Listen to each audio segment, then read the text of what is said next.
Прво коментар по систум не знам колку може да придонесе за квалитет на решенијата, но како што знаете и колку што јас се сеќавам, ветувањето на сегашната влада беше дека пред да пристапи пред донесување на закони ќе ја консултира стручната јавност, пошироката јавност и така натаму.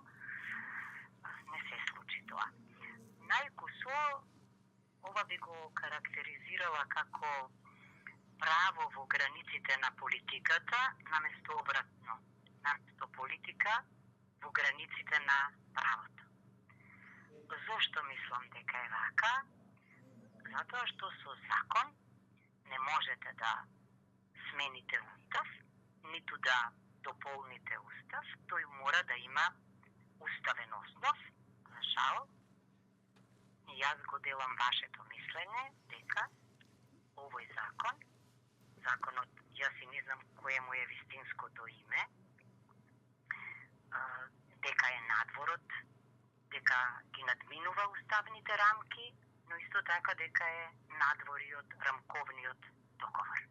Зошто го споменувам рамковниот договор? Зашто денеска во Македонија е многу во мода, така нареченото херменевтичко објаснување, кога се сака да се избегне вистинскиот збор или аргумент, но еве и јас ќе се послужам за момент со херменевтички методи и ќе укажам зошто мислам дека е надвор и од рамковниот договор. Значи, Уставот или амандманот 5 го регулира ова прашање и јасно е дека во амандманот 5 не треба да сте правник, не треба да сте ни професор по уставно право, не треба да сте експерт, може да сте граѓанин, бидејќи граѓаните го читаат уставот, во некои земји дури задолжително како во САД е познавањето на уставот. И во амандманот 5 во ставот 4 се вели дека кој било граѓанин кој живее во единиците на локалната самоуправа во која најмалку 20% од граѓаните зборуваат службен јазик различен од македонскиот, во комуникацијата со подрачните единици на министерствата, а потоа и во комуникацијата пишува со државните органи, може да комуницира и на својот јазик. А дека во обата случаи, тие покрај на македонски ќе му одговорат и на неговиот јазик. Прво е важно да го запомниве ова може. Значи не мора, може. Што значи тоа? Тоа не води на линија на заклучокот дека правата, така наречените малцински права или права на заедниците, иако по природа се колективни, секогаш се користат индивидуално. Значи не можете некому да наметнете, туку тоа зависи од неговата волја. Намерно почнав од ставот 4, а не од ставовите 1, 2 и 3. Зошто? За да ви покажам дека нема правен основ она тврдење, она законска одредба.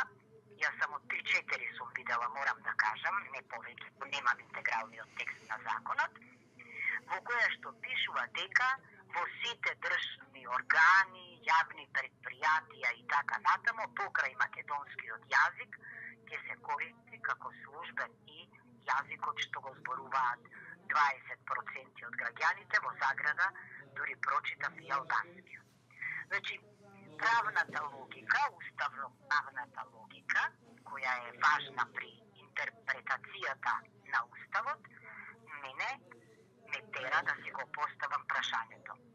Ако овде комуникацијата на граѓаните што припаѓаат што живеат во заедница во која се над 20%, во случајот, значи, албанците, можат да комуницираат на локално ниво, само на локално, значи овде пишуваат и Меѓутоа, тамо на локално ниво, каде што има 20% со подрачните единици и со државните органи на тој јазик, од каде е произлегол правниот основ во сите органи на централно ниво или на било кое ниво, исто така да биде службен јазик, јазикот што го зборуваат 20%.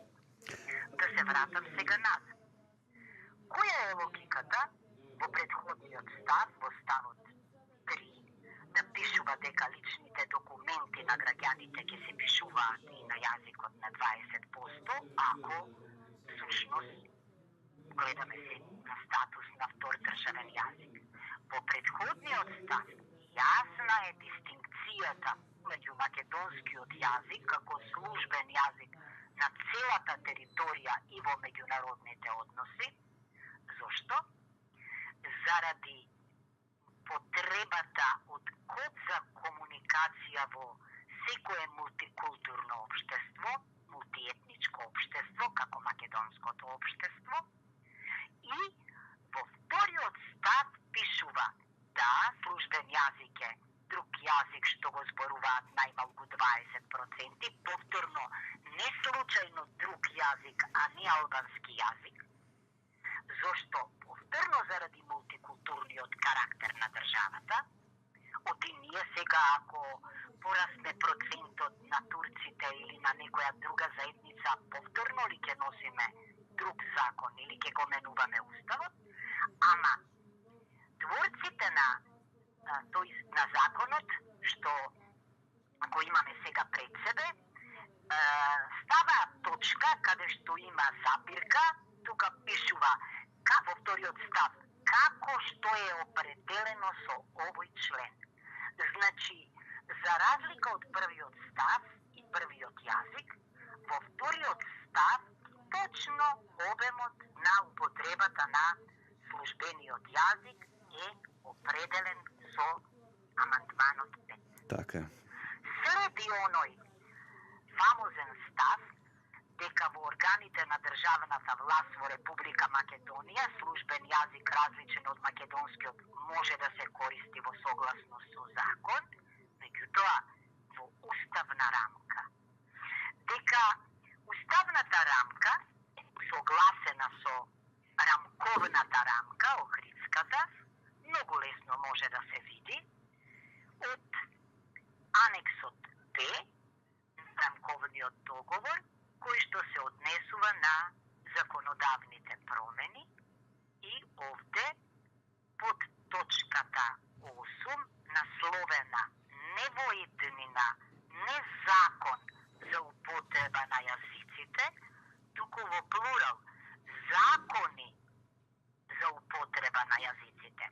Значи овде не пишува омнибус закон дека ќе се прави, туку дека ќе има повеќе закони, но еве да речеме дека може тоа да биде и со еден закон. И овде што е запишано? Запишано е повторно дека пратениците може да се обраќаат на пленарните седници и во работните тела и на јазикот што го зборуваат 20%. Прашање за сите нас, ама и за оние кои го усвојувале деловникот, значи исто така.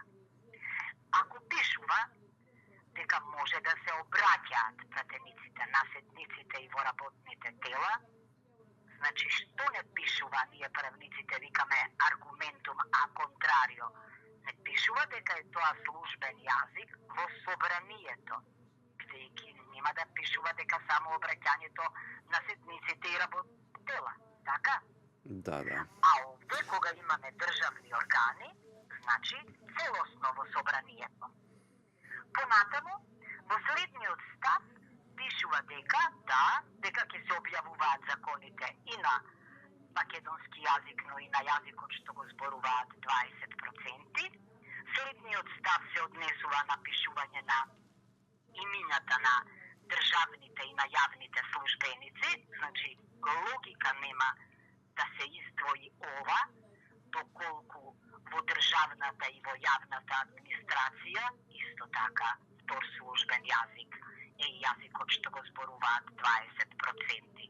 Зошто би се ограничиле тогаш на пишувањето на имињата? И во овој член толку има што се однесува до употребата на јазикот што го зборуваат 20%.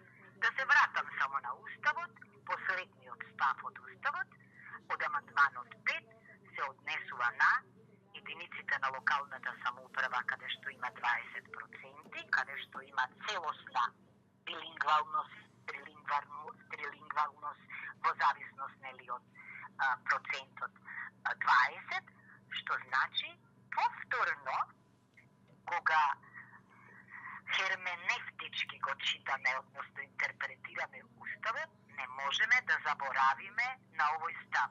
Кажете ми, која е логиката да споменувате дека во единиците на локалната самоуправа ќе има двојазичност, ако со новиот закон сте утврдиле дека двојазичноста постои во сите